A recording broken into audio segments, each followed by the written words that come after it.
Go. All right, good morning. Shabbat Shalom. We're going to be in Numbers chapter 22 this morning. The weekly Torah portion this week is entitled Balak. And Balak was the name of a Moabite king in the day of Moses. It is also the name of the 40th reading from the Torah. It comes from the second verse of this week's reading, which reads, "Now Balak, the son of Zippor, saw all that Israel had done to the Amorites." So this week's Torah reading, it tells us the story of Balak and how he hires the occult prophet Balaam, and they try to lay a curse on Israel. Balaam meets resistance from God, and we all know the story. He has a conversation with the donkey and ends up blessing Israel instead of cursing them. So we're going to be reading in Numbers chapter 22, and we're going to start in verse 2. That's where the Torah portion begins. "And Balak, the son of Zippor, saw all that Israel had done to the Amorites. And Moab was in great dread of the people, because there were many. Moab was overcome with fear of the people of Israel. And Moab said to the elders of Midian, 'This horde will now lick up all that is around us, as the ox licks up the grass of the field.' So Balak, the son of Zippor, who was king of Moab at the time, sent messengers to Balaam, the son of Beor, at Pethor, which is near the river, in the land of the people of Ammah, to call them, saying, 'Behold, a people has come out of Egypt. They cover the face of the earth, and they are dwelling opposite me. Come now, curse this people for me, since they are too mighty for me. Perhaps I shall be able to defeat them and drive them from the land. For I know that he whom you bless is blessed, and he whom you curse is cursed.' So the elders of Moab and the elders of Midian departed with the feast for divination in their land. And they came to Balaam and gave him Balak's message. And he said to them, 'Lodge here tonight, and I will bring back word to you, as the Lord speaks to me.' So the princes of Moab stayed with Balaam. And God came to Balaam and said, 'Who are these men with you?' And Balaam said to God, 'Balak, the son of Zippor, king of Moab, has sent to me, saying, Behold, a people has come out of Egypt, and it covers the face of the earth. Now come, curse them for me. Perhaps I shall be able to fight against them and drive them out.' God said to Balaam, 'You shall not go with them. You shall not curse the people, for they are blessed.' So Balaam rose in the morning and said to the princes of Balak, 'Go to your own land, for the Lord has refused to let me go with you.' So the princes of Moab rose and went to Balak and said, 'Balaam refuses to come with us.' Once again, Balak sent princes, more in number and more honorable than these. And they came to Balaam and said to him, 'Thus says Balak, the son of Zippor, Let nothing hinder you from coming to me, for I will surely do you great honor, and whatever you say to me I will do. Come, curse this people for me.' But Balaam answered and said to the servants of Balak, 'Though Balak were to give me his house full of silver and gold, I could not go beyond the command of the Lord my God to do less or more. So you, too, please stay here tonight, that I may know what the Lord will say to me.' And God came to Balaam at night and said to him, 'If the men have come to call you, rise and go with them.'" "Rise, go with them, but only do what I tell you." So Balaam rose in the morning and saddled his donkey and went with the princes of Moab. Verse 22, "But God's anger was kindled because he went, and the angel of the Lord took his stand in the way as his adversary. Now he was riding on the donkey, and his two servants were with him. And the donkey saw the angel of the Lord standing in the road with a drawn sword in his hand. And the donkey turned aside out of the road and went into the field. And Balaam struck the donkey to turn her into the road. Then the angel of the Lord in a narrow path between the vineyards with a wall on either side. And when the donkey saw the angel of the Lord, she pushed against the wall and pressed Balaam's foot against the wall. So he struck her again. Then the angel of the Lord went ahead and stood in a narrow place, where there was no way to turn, either to the right or to the left. When the donkey saw the angel of the Lord, she lay down under Balaam, and Balaam's anger was kindled, and he struck the donkey with his staff. Then the Lord opened the mouth of the donkey and said to Balaam, "What have I done to you, that you have struck me these 3 times?" And Balaam said to the donkey, "Because you have made a fool of me, I wish I had a sword in my hand, for then I would kill you." And the donkey said to Balaam, "Am I not your donkey, on which you have ridden all your life long to this day? Is it my habit to treat you this way?" And he said, "No." Then the Lord opened the eyes of Balaam, and he saw the angel of the Lord standing in the way, with his drawn sword in his hand. And he bowed down and fell on his face. And the angel of the Lord said to him, "Why have you struck your donkey these 3 times? Behold, I have come out to oppose you, because your way is perverse before me. The donkey saw me and turned aside before me these 3 times. If she had not turned aside from me, surely just now I would have killed you and let her live." Then Balaam said to the angel of the Lord, "I have sinned, for I did not know that you stood in the road against me. Now therefore, if it is evil in your sight, I will turn back." And the angel of the Lord said to Balaam, "Go with the men, but speak only the word that I tell you." So Balaam went on with the princes of Balak. When Balak heard that Balaam had come, he went out to meet him at the city of Moab, on the border formed by the Arnon at the extremity of the border. And Balak said to Balaam, "Did I not send you to call you? Why did you not come to me? Am I not able to honor you?" Balaam said to Balak, "Behold, I have come to you. Have I now any power of my own to speak anything? The word that God puts in my mouth, that must I speak." Then Balaam went with Balak, and they came to Kiriath Huzoth, and Balak sacrificed oxen and sheep, and sent for Balaam and for the princes who were with him. And in the morning Balak took Balaam and brought him up to Bamoth Baal, and from there he saw a fraction of the people.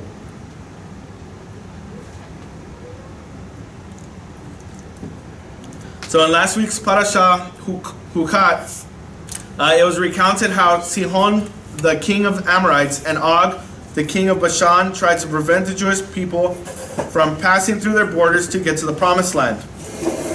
Both kings decided to wage war against Israelites, and both were decisively defeated. So this week we find that Israel is encamped along the borders of Moab. They're east of the Jordan River, finally ready to enter the promised land.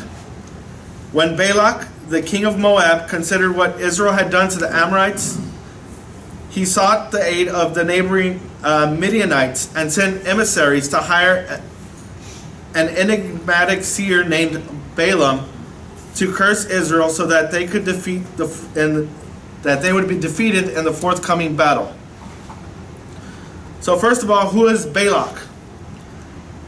So recall that Abraham's nephew Lot was rescued from the destruction of Sodom and Gomorrah, along with his 2 daughters. After fleeing the area, they took shelter in a cave, and when the 2 daughters got their father drunk, they had sexual relations with him, and they became pregnant. The 2 sons born from this incestuous union would become fathers of the nations of Moab and Ben-Ami or Ammon, respectively. When the Moabites heard about the defeat of the Amorite kings Sihon and Og, they decided to join forces with their longtime enemies, the Midianites. That way, they would be able to present a united front. The Moabites then installed a new king, the Sur of Midian, who was renamed Balak. Perhaps the Moabites chose a Midian king because Moses himself lived there for many years with Jethro. King Balak was a magician. He was trained in the occult and magic.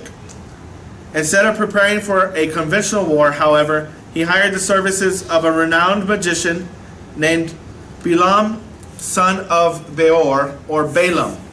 His plan was to fight Israel by means of spiritual powers.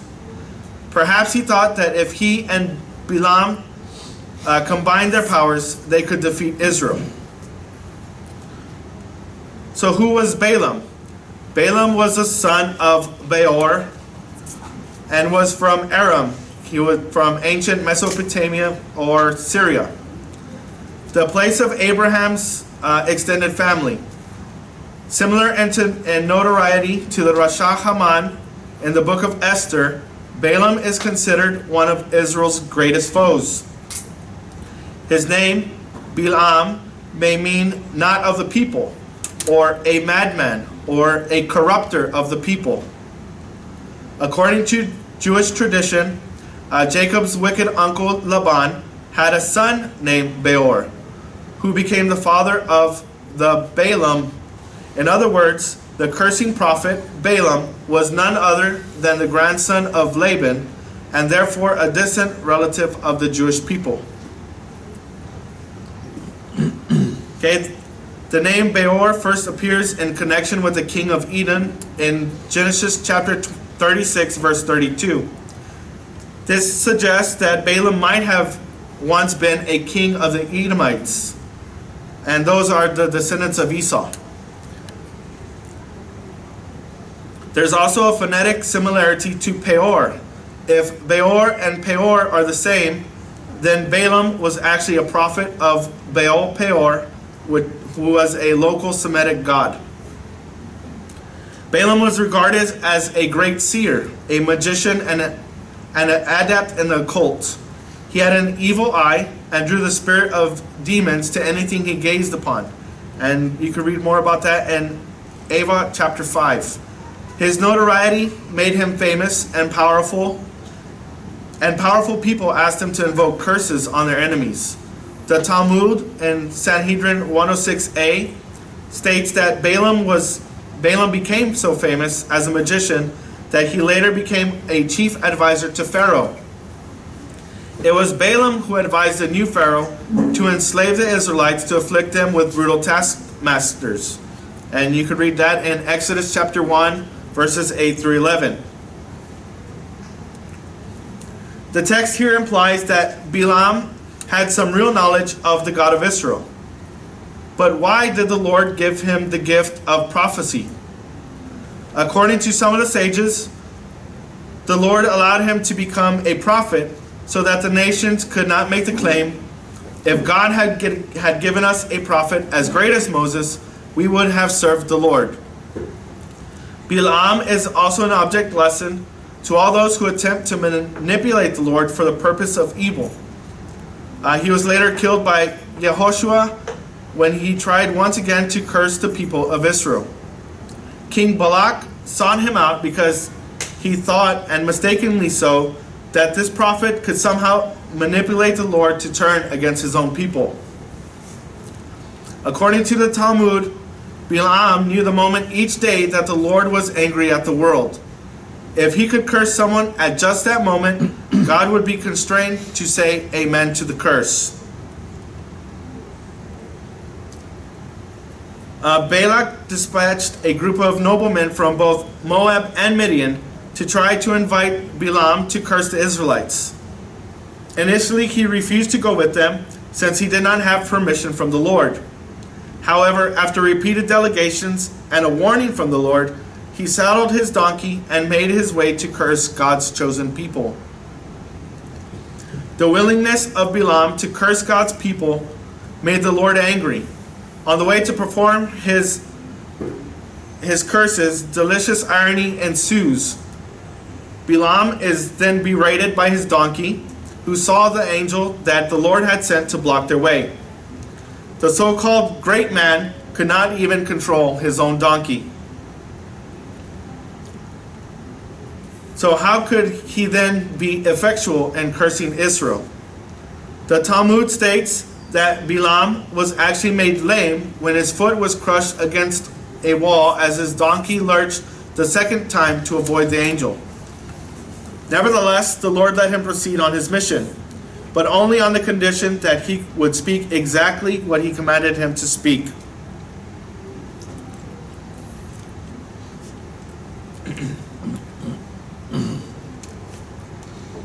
So Balak received Balaam at Moab's border and repeated his promises of honor and glory. But Balaam reiterated that the word that God places in my mouth, that I will speak.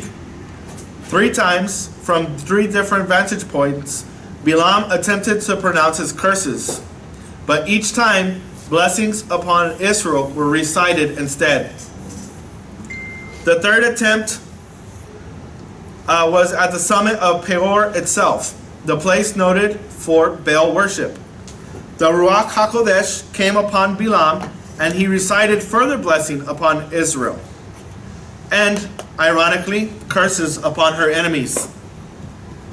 Part of Balaam's blessings is now part of the daily morning service, the Ma Tovu.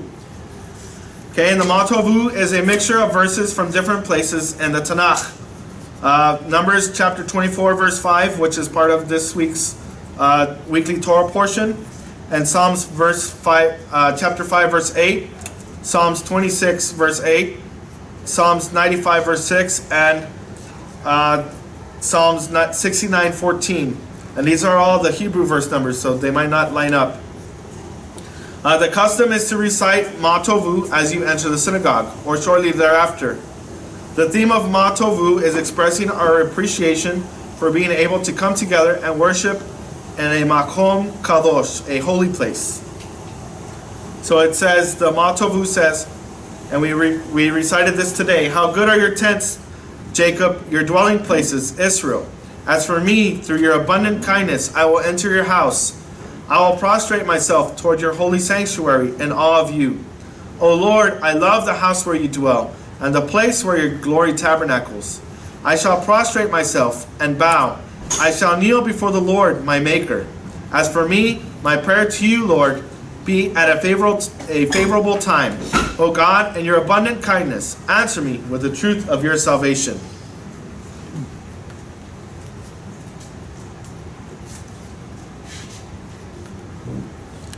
Okay, so finally the exasperated king wanted to rid himself of Balaam. But Balaam then prophesied concerning the end of days. According to I always have trouble with this. There you go. Say it again. For some reason I can't get that one down. Balaam's prophecy concerned 2 anointed ones of Israel, namely King David and the Mashiach. It says, in the story of Balaam, it spoken of, and there it is prophesied on the 2 anointed ones. The first, Mashiach, which is David, who saved Israel from its enemies. And the last Mashiach, who shall be of his descendants, who shall save Israel in the end. There he says, "I see him, but not now. This is David. I behold him, but he is not near. This is the King Mashiach. There shall shoot forth a star out of Jacob. This is David. And a scepter shall rise out of Israel. This is the King Mashiach. And shall smite the corners of Moab. This is David, as it is written, 2 Samuel chapter 8, verse 2. And he smote Moab, and he measured them with a line, and rule over the children of Seth. This is the King Mashiach, as it is written, Zechariah 9:10. And his dominion shall be from sea to sea." Okay, so here we're seeing, and we're reading about that God can turn curses into blessings. Okay, and we see it throughout history, throughout biblical history. For example, Joseph was blessed despite the ill will of his brothers. Genesis chapter 15 verse 20 says, "He devised evil against me, but God devised it for good." Note that the same verb for devised, hashav, is used to describe the evil intent of the brothers and the good intent of the Lord. This teaches us that God overrules the malice of men to effect his own good purposes, and therefore we can rightfully affirm this too is for good. Like in Romans 8:28, all things work together for good for those who are called according to his purpose. Underlying the surface appearance of life is a deeper reality that is ultimately real, abiding, and designed for God's redemptive love to be fully expressed. Resist the temptation, therefore, to judge by mere appearances. Forbid your troubles to darken the eye of your faith. Do not unjustly judge God's purposes or try to understand his ways. As the story of Balaam shows, God makes even the wrath of man praise him. Then God opened Balaam's eyes, and he saw the angel of the Lord standing in the way with his drawn sword in his hand, and he bowed down. Indeed, every knee will bow to the Lord, our God and Savior. We can find comfort in the schemes of the wicked. We find comfort that the schemes of the wicked are subject to the sovereign purposes of the Lord our God. Ein od milvado. There is no power that can be exercised apart from God's consent and overarching will. Indeed, all authority on heaven and earth belongs to Yeshua, the ruler of the kings of the earth. As it is written, all the nations you have made shall come and worship before you, O Lord, and shall glorify your name. Okay, let's all stand for the blessing.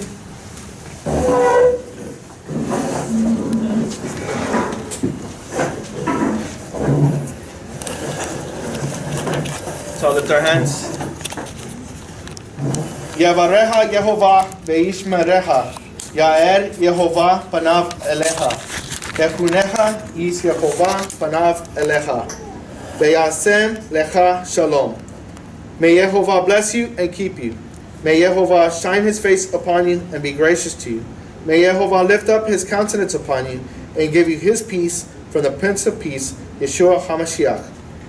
Amen. Shabbat Shalom. Shabbat Shalom.